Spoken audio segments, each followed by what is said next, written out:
series of shurim they were giving on the Sefer Das Elokim as an introduction to Chachmas HaEmes. In the last year, we spoke about the Yegulim of Adam Kadmon, because we explained that within the Mokum Ponei, because of the halal of the Tzimtzum, which is the Mokum where all the alamas will be created, because outside that Mokum halal, we have a bechina of something called the Or Ein Sof, and beyond that we have something called the Ein Sof. Because even though we didn't speak this out before, but the emphasis is that there's something called the Ein Sof, and there's something distinct from that, which is the Or Ein Sof, which is the hispashus of the Ein Sof itself, Kaviyachol. And the Mokum halal is within that place. So within that Mokum halal, that Mokum Ponei, if you will, all the alamas that are going to be created are going to be there. They, by definition, cannot be outside of that, because outside of that starts with infinity, and therefore, and the alamas are by definition finite. So everything finite, everything with their gvul will have to be there. So we explained before that there are two different bechinas here. There's a bechina from what we call bechinas of igulim, or circles, and a bechina of yosher, or straight, or lines. And so we explained yesterday that there are going to be Eser Igulim of Adam Kadmon. Adam Kadmon being the first oilam, if you will, within this Mokum Ponei, because there's going to be a kav, which is basically a line of or coming down from the Or Ein Sof HaMakiv, and that's going to be mislavish itself, or hide itself, if you will, within Adam Kadmon. Now, the kav will be the bechina of the lowest bechina of the ma'atzal, if you will, or the lowest bechina of the Or Ein Sof Kaviyachol, if you could talk in such a bechina, because it's really not shaykh to talk in terms of mala and mato, or higher and lower in terms of Ein Sof. But Kaviyachol, if you could talk such a way, we would say that it would be the lowest bechina of the Ein Sof HaMakiv. Masha Ein Kain Adam Kadmon will be the highest bechina of the Nitzalim. So it comes out that there is an intimate linkage between the kav and ak, or between the lowest madrega of the Alvion, in this case being the Ein Sof HaMakiv, or the Or Ein Sof HaMakiv, and the highest bechina of the Nitzalim, which is the highest bechina of the lower. So you got it? The lowest bechina of the higher oilam feeds into the highest bechina of the lower oilam. This is a klal you should know in Chachmas HaEmes, and it's not just applicable here; it's really applicable all over the place. And even though it's not really the time or the mokim for it, but we're going to see, B'ezras Hashem Yisbarach, that there is going to be two bechinas in a sphere called Keser, which we haven't learned about yet, but which are called Atik Yamim and Arach Amtim, and that's really the way they work also. Atik Yamim being the lowest bechina of the higher oilam, whereas Arach Amtim being the highest bechina of the lower oilam, and they operate as a bechina of Kav and Ak. In fact, Ak and Kav, they are the same thing, just with different words. But so it's not to confuse us yet, because we're not really holding there yet. We're not going to go into this, but we're going to see this pattern repeat itself over and over again. It's really very interesting. It's very passionate a thing to understand. It's like Lamashal. Like, let's say you have a Rebbe and a Talmud. Well, the Rebbe is much higher than the Talmud is, so therefore he has to give over from the chitzonius of his chachma, because he has to make it palatable and he has to make it understandable for the Talmud. And the Talmud has to exert his most intense efforts and his most intense understanding and his meichen in order to understand what the Rebbe is saying. So basically it's the chitzonius of the Elyon, in this case it's the chitzonius of the Rebbe, which is feeding its way into the pinimius, or the meichen of the Talmud. And that's what's occurring over here. Okay. So yesterday we explained that that there are two types of alamas which are within this Mokum Ponei: bechinas igulim, bechinas yosher. The igulim, we're going to actually speak more about this today when we talk about the yosher and how they work vis-a-vis the yosher. But the igulim are a bechina of mokim, if you will, and they allow for an expression of the yosher to take place. And we said that there are going to be eser igulims, starting from Keser, going all the way down to Malchus. We have reckoned, and those are going to be the 10 igulim, the eser igulim of Adam Kadmon. We will speak more about this today. So let's go a little bit weiter. Let's talk about Yosher, and then we'll come back to Igulim and show how they play together and how they act together. So we're holding on Daf Chaf Aleph in the Sefer Das Elokim. Yosher Dadum Kadmon. Okay, now the Sefer. In a derech hakav hanal, that I day this kav, this shenis pashat or ein sof of bechinas Igulim. That was this pashat, this or ein sof as a bechinas Igulim, because remember he's going that the Igulim were created first. That is the pashas of the Rav in Kama Mekayimais, you should know. Although Ba'ankus, that's not really what's going on here, but we're not going to go into it at this point. We'll just go with this, get pashas, that the Igulim come first. So Chayfizivin is pashat ata or ha'ein sof shenis. So now there's a second pashas of the or ein sof. El Shabapam is pashat b'chinas yosher, but now it's coming b'chinas yosher, or straight. Calling it demus adam balk roish v'yadayim, meaning a demus of an adam. Yeah, meaning having a head and yadayim, givia, a body of raglayim, and feet. For kol remach Ephraim and all the remach Ephraim. Let me explain this to you. Just every sefer, literally every sefer that deals with Chachmas HaEmes always has an introductory paragraph or an introductory chapter explaining not to be megashim. Okay, and it's very, very, Lorisa calls Muna V'chai. that in Chas v'Shalom to be Megashim these Devarim Al Yonim. The problem is, though, that since we're dealing in Chacham, that since we can't be Megashim these Zachim, because we're dealing in Ruchnistik Zachim, we don't really have the wherewithal by which to talk about them. So therefore, in terms of Mashalim, we will use two different types of Mashalim to describe what we're saying. Either a Tzuras Adam, like what we're saying here, like we'll say that the various parts of these various Bechinas represent different parts of the Adam, or in Tzuras Oisios. So they represent different shemas of a Kaddosh Baruch Hu, or different aspects of expansions of Hashem's name. And both of them, the Rav says, are muchach to understand the Zohar, because the Zohar is built on both of these Bechinas. Bechinas of Tzuras Adam and Bechinas Tzuras Oisios.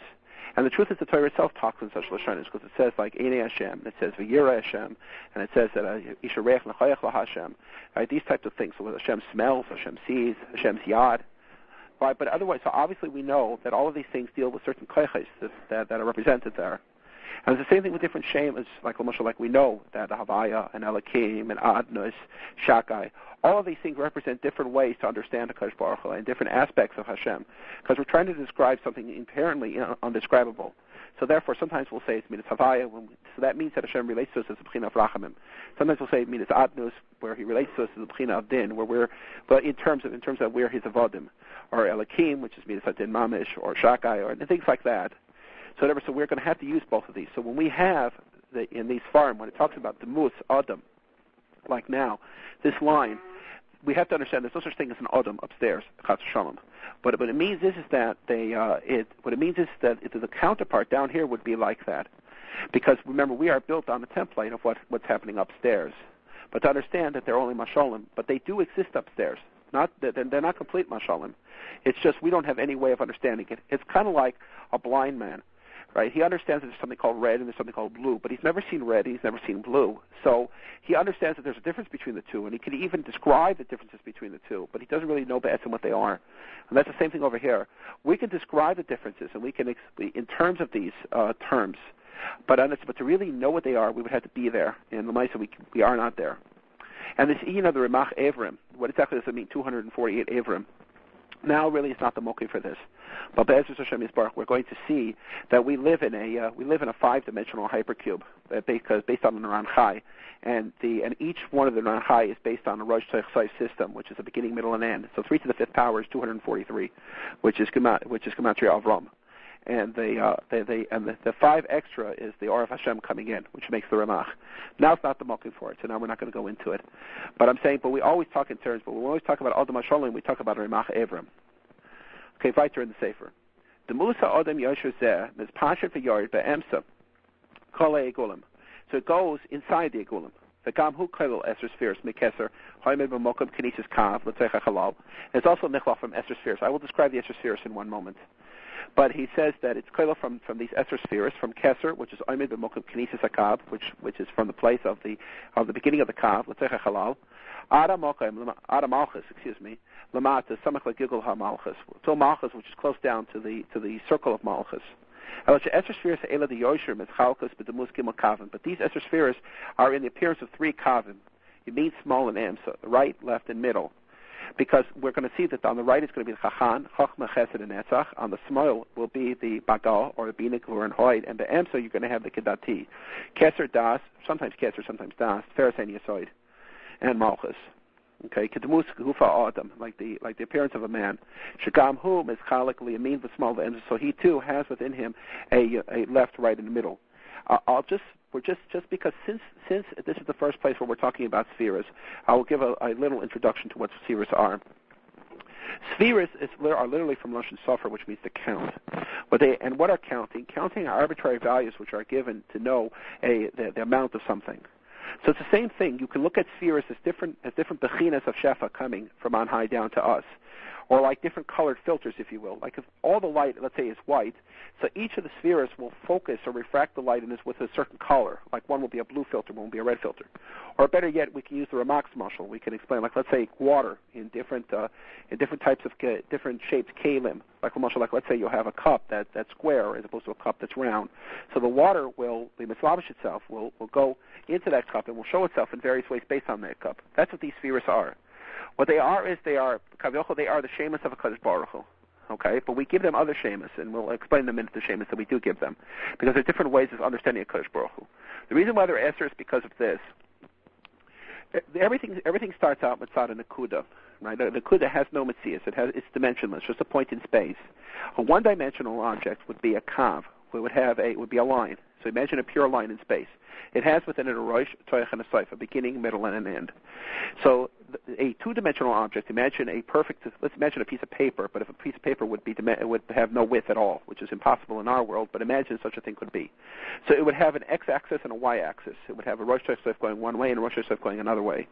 And then imagine a three-dimensional object now, like let's see a cube. So you would have a rosh, toich, seif going one way, you would have a rosh, toich, seif going the other way, and you would have now depth, which is rosh, toich, seif going the other way. It's a three-dimensional object. So you would have 9 points, which would make up this object. And then plus, you would have a center point of this object, the Hechel Kaddosh Mechuv Me'emsa, as it says in Sefer Yetzirah, which is the point where everything goes to. That's, of course, Malchus, which brings everything together. Now, let me explain. In terms of everything, we can look at every point in terms of where you're coming from, where you're going to, and where you are now. Like imagine if, let's say, a person in Olam Hazeh, where is he coming from? Where is he going? And where is he right now? And each of these points also has within it their own Rosh Hashanah. So that's really the system over here. We have a Chaban, Chagas, Nahi system. Let me explain.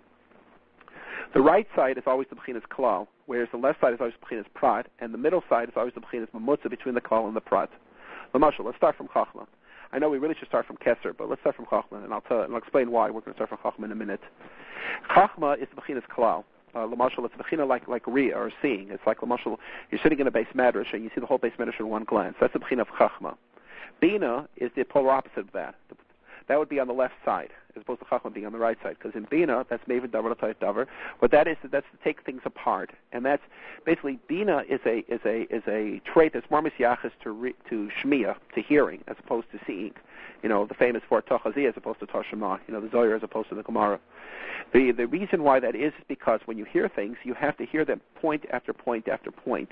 Because, Mashal, if I were describing you what the base matters look like, I would have to say that there's a stender over here, and there's a table over here, and there's a chair over here, and v'chula v'chula. So therefore, we're taking everything that's within that chachma, which could be seen in one glance, i.e. a picture's worth 1,000 words, and what we're doing is we're breaking it up into all the pratim. Das is the mamutza between the two. It has ingredients of the chachma within it, and it has ingredients of the bina within it, and it combines the two. So that's at the bechina of rosh, toich, seif at the beginning. That's where we're starting from. Then the next triad is called the chagas, chesed, gevura, and tiferes. Chesed is also a bechina of klal. Gevura is a bechina of prat, and tiferes is a bechina of mamutza. Again, between the chesed and the gevura, and that's the mukha where you are, the chagas. Or sometimes called the vak. That's the bechina of the other where he's holding right now. And nahi, which is netzach, hoid, and yisoid, netzach being on the right, hoid being on the left, and yisoid being in the middle. That's the bechina being mashpia to the next madrega. Like we say in Kelim Estater, netzach and hoid, unikas hanavim. Because what netzach does is, netzach again is on the right side, and that's the relationship one has with the next madrega. So Mela netzach is the most like, let's say, to overwhelm the Talmud, like limnatseach, like for the conductor, because the conductor controls the orchestra. So the netzach is, whereas hoid is to withhold shefa. It's like, if you go to a shir, and let's say the Rebbe is talking completely over the Talmidim, so therefore Mela, that would be a b'chin of netzach. He's in total control, but he doesn't really have an etzem connection, because the reason being because he's talking totally over the oilam. Hoid would be where he's not giving anything, and whatever he's saying is really olive base. You're not really getting anything either, so therefore there's no connection either. Yisoid is the happy medium between the two, where he knows what to give and knows what to not give.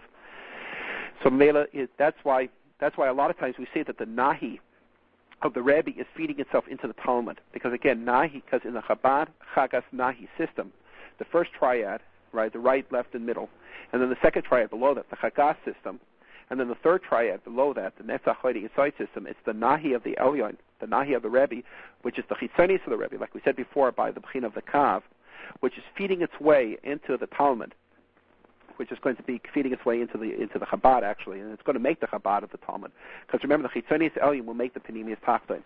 Because every higher Madrega, the Rav says there's two places, once in Mevaya Sharm and once in Etz Chayim, that every higher Olam is called Ein Sof vis-a-vis the lower Olam. Now, the reason this is an incredibly powerful word to understand, because even though we're learning now about all the Olamites, and we're starting, we have to understand that this really is applicable everywhere, because every higher Olam is Ein Sof, and every lower Olam is Kavyochel Mokum Ponei, Kifi the higher Olam. Because the Rebbe is always Bechinas Ein Sof vis-a-vis the Talmud. Because the Talmud only gets to the Nahi of the Rebbe. But the Chagas of the Rebbe is going to be what the Rebbe himself, that's his own knowledge. And the Chabad of the Rebbe is going to be the knowledge that he gets from his Rebbe already, which the Talmud surely has no sheikhs to. I'll explain this a little bit better. Imagine if, let's say, you're listening to a shir, and you're trying to make sense of it. So therefore, that's the Chabad now, because there it's just coming to you. So, but you still don't know it yet until you work it out. Because a lot of times, you'll hear something and you'll be asked, can you repeat it? And you'll say, well, I understand it, but I can't really repeat it. So that doesn't really denote an misunderstanding. So that would be, in order to understand it, you have to work on the shir. So that would be the B'chinas Chagas now, because you have to make it part of yourself, because that's where you're holding right now. Not where you're coming from, but where you're holding right now. And then, once you've reached that level, the ultimate level will be to be able to give it over to the next level. So now, you know the shir so well, and you understand everything the Rebbe had to give you. So Mela, you can now give it over to the Nahi, which is now giving it over to the next Madrega. So we're going from a Rosh Toich Seif, and within every one of those Rosh Toich Seif systems, you have another Rosh Toich Seif. So that makes your 9 points, and those are your 9 spheres, which make up the what we call a Partsuf. Each of the spheres, right, is a prat. Right, is a piece of the puzzle. When they combine together, they become what we call a partsuf, which literally means like a parts of panim, the appearance. But in Chachmas Emes, a partsuf means a whole or a shleimus together, and the all of them working together. Now, the reason why we started from Chachma as opposed to starting from Keser is because Keser and Chachma are very different from each other. And the fact that Keser is a b'china of ayin still. It's a b'china of not, ayin, nothingness yet. Whereas there's no real gila yet, because Keser is synonymous with Ratzon, with will. But Chachma is synonymous with Yesh, right, or the beginning of a process. So if we're talking in terms of a process, we start from Chachma. If we're in terms of the actualization, rather, we start from Chachma. If we're talking in terms of the beginning of the process, we'll start from Keser. So we could have made this Habasha, and then we will not include Das, because Das is a quasi-sphere. So in other words, we could say Kachab, Keser Chachma Bina as the first triad, or we could say Chabad as the first triad. The nafkamina is, are we starting from the phase of Ratzon, or are we starting from the phase of Yesh? So if we're starting from the phase of Ratzon, from the phase of Ayin, then we will say Kahab as the first triad. If we're starting from the phase of the Yesh, we'll say Chabad as the first triad. So this is what he means over here, that this is the way an Adam is, this is what an Adam is. An Adam has within him these components. He has a right brain, left brain, and a middle brain. That corresponds to the Chabad. And his cranium corresponds to the Keser. A person has a right hand, a left hand, and I guess his trunk. That would be the Chagas. And a person has a right leg and a left leg, and he has his Yisoid, and that would correspond to the Nahi. Plus there's an Ataris Yisoid, which is the Mocha Bris, excuse me, which is his Malchus Prati, because everything leads to that, because that's what Malchus is. Malchus is the next stage. But the Emes of Malchus is really the person's wife, because it's really the next parts of it. It's the next oilam, because it's what's being mushbatu from one to the next. The first thing that has in a Gimel Kavim is right here at this level, at the Yosher of Adam Kadmon. And this Yosher of Adam Kadmon is going to work within the Egulim of Adam Kadmon, because what it's going to do is going to be mashbiya on the Egulim, because the Yosher is always mashbiya on the Egulim. Okay, I think that's enough for today. Okay, we'll stop.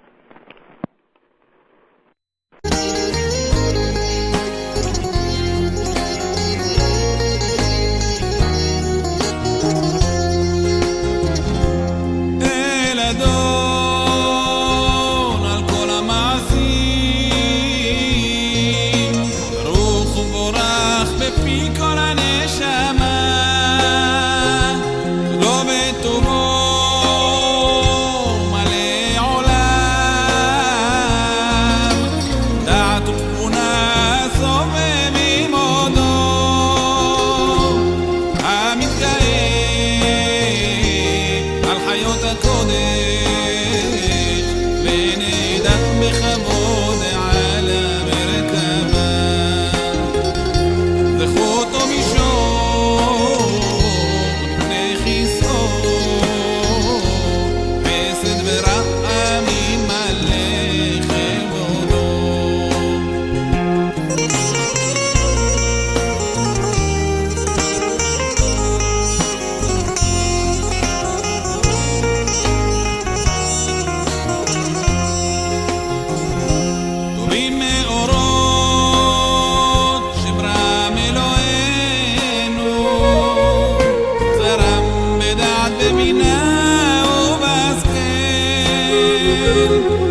הקודש תפארת וגדולה שרפים בחיות ואופני הקודש